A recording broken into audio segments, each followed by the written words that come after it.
Well, I wanted to share something with my fellow bushcrafters that I've started using lately, and I think it's pretty neat. Anyway, I better show you than tell you. Here it is. Some call it Spunk, some call it Sulfur match, but we'll show you how it works. It's the last one I got, so I need to make some more. Historically, what they would have been used for was to light, say when you needed a candle or your lantern quickly, and you didn't want to mess around with a tinder bundle. They may have had a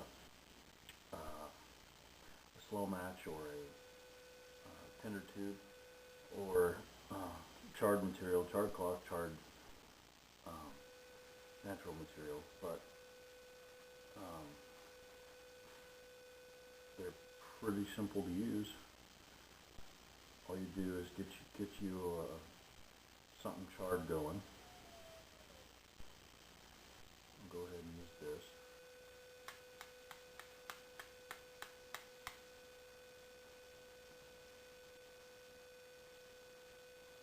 As you can see, I got it going here. Get the candle ready. But all it takes to light them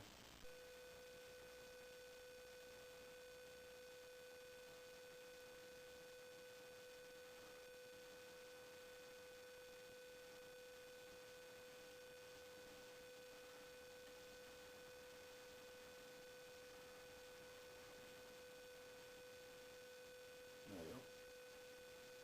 And then once the sulfur starts to go, you may catch it from the tube. But once that starts to go, it's gonna catch your match, basically your wick on fire. In this instance, it's a piece of pine. And then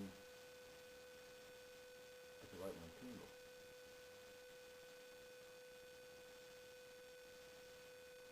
There we go. Now, as you can see on this one, it's double-ended, so that I can use it again, because obviously I didn't use it up. So, to make some more, pretty simple task. It's not too out of the ordinary. I gotta say that's just so to get it out there. Sulfur is dangerous. It is flammable.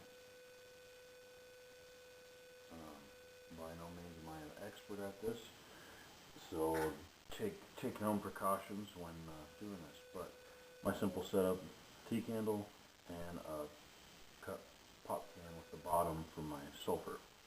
All you have to do is put that over that. The sulfur I'm using is 100% pure sulfur. I got it from a buddy. It's a pharmacist. All you gotta do is drop some in there. You want to keep it away from the open flame as much as you can. But you can also get the sulfur from hardware stores. They sell it as like a fungicide for plants. So it is available. You might have to search for it. But while that's going, I've kind of pre-prepared some sticks. These are just pieces of pine that traditionally this was the way the English did it. From what I found in my research online, there isn't a whole lot out there about it, so I'm kind of going in a blind here. I've also got a couple of other little ones done up, more like matches, and I found references to ones like this as well. And this one is more of a match book where there's 4 in there, and you just dip the whole end in there. But it looks like this is getting close. Yep, there you go. Stir it up a little bit. And I do have the window open and air moving through here so that I'm not breathing in it either. But what I found is you don't want it clumpy like this, because once that starts to burn, if you can watch, it'll drip off. and that's not cool. You don't want to try and mess with that while you're trying to get your match going. But simple. It only takes one time. Dip it in. It cools very quickly. Do the other side.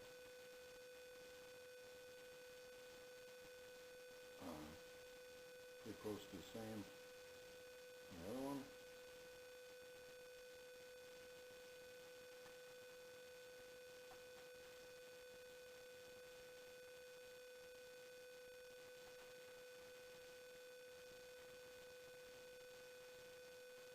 And then matchbook version.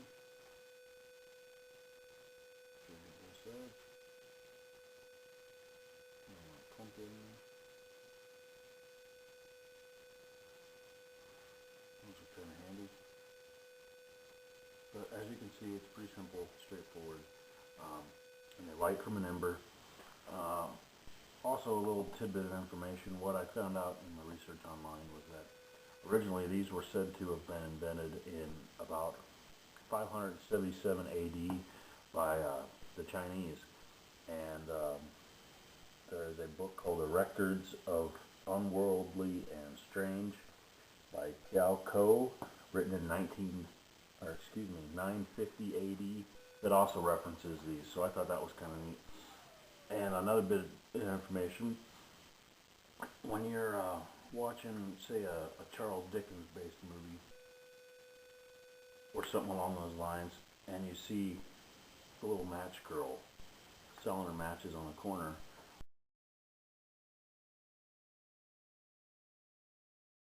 well, that would have been these. They would have made them at home and sold them for profit.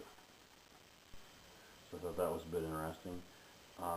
They're, kind of a novelty, because, I mean, really, when are you going to have sulfur? But they're fun to use, just another trick to add to your toolbox, and they're pretty easy to make, as you can see.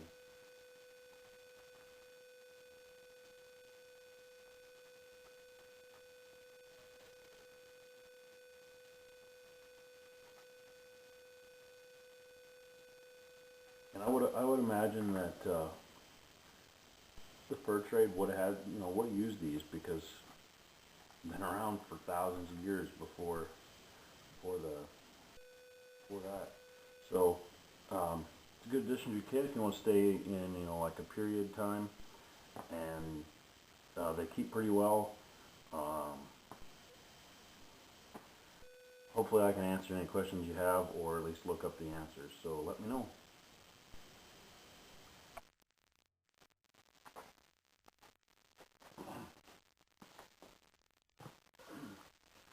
I almost forgot, I had also read in another source that sometimes that they would dip in wax and then in the sulfur. And after experimenting with it a little bit, I can tell you that that makes a difference. I don't think it's necessary, but we'll show you here. Get started. You can see the sulfur drips right off, but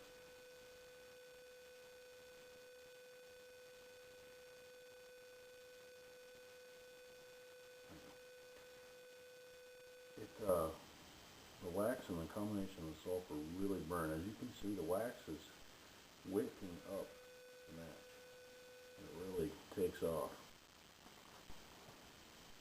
And it's damn near impossible to put it out.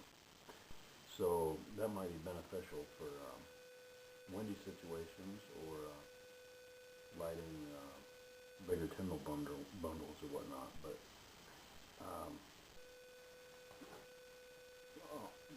I already had a candle going, so it wasn't like it was a big stretch. All you got to do is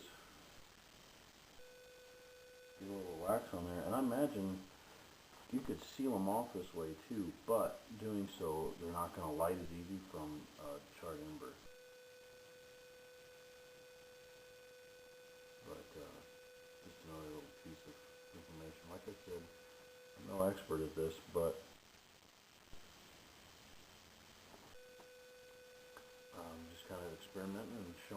process and sharing something that I thought was pretty cool. So maybe somebody else will have something to add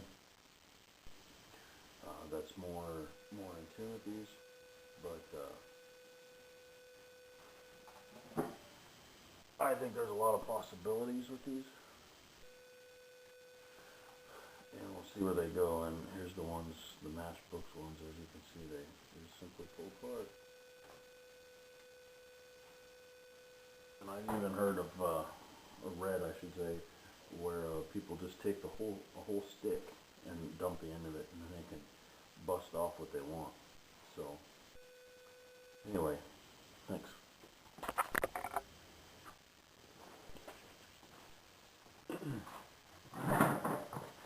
I took an old tin and made it into this candle set or tinderbox.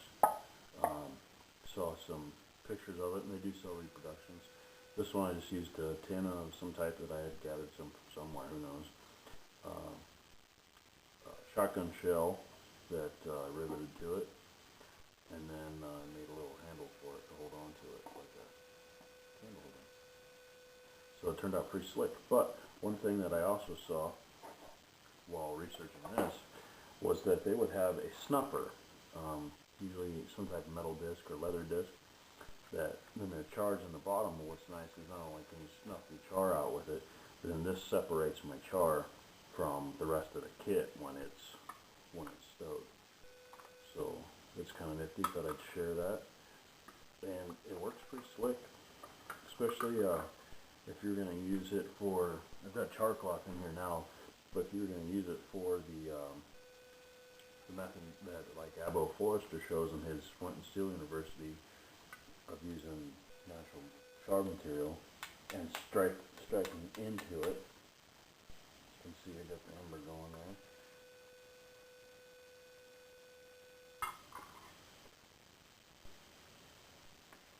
You can use that to light your sulfur match.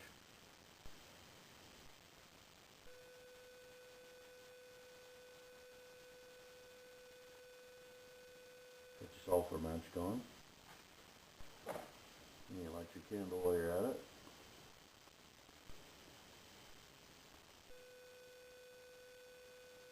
Candle's going. Put your match out. I think char's still going, and you don't want to waste all that char. So all you do is take your snuffer, put it on there. Check it to make sure it's good though.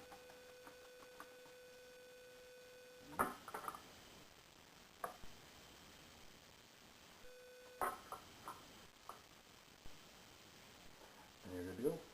Then you can put your kit back in there.